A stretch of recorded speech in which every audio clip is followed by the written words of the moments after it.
this is a big concept. Perception is reality. So how you interpret your life will determine everything. So perception is reality, right? So I say, this is a beautiful room. You might say, this is an ugly room. Who's right? Beautiful. Thank you. But in case someone thinks it's ugly, who's right? You have to see it to believe it. Everyone's right. Now this in human reactions is a big factor because my perception and your perception may not be the same thing. Okay, so if perception is reality, then my perception of a negative event is going to determine everything that goes on in my body, even including disease. Everything. It's going to have all those impacts. So you see people go through, I mean, I hear things in my office that are unbelievably horrible.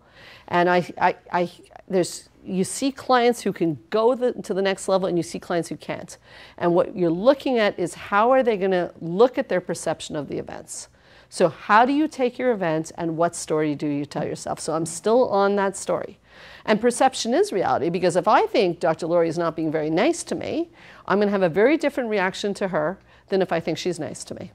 In fact, Dr. Laurie, in both those cases, may be the same towards me. So funny story, a colleague of mine one day called my answering machine. And she said to me, you know, Sandra, like, I don't know how to tell you this. You're a therapist, and you sound pretty depressed on your answering machine. I think you need to change the answering machine. So I heard the message, and I was like, yeah, whatever.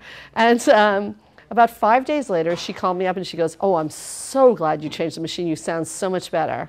I didn't change the machine. So what was going on there?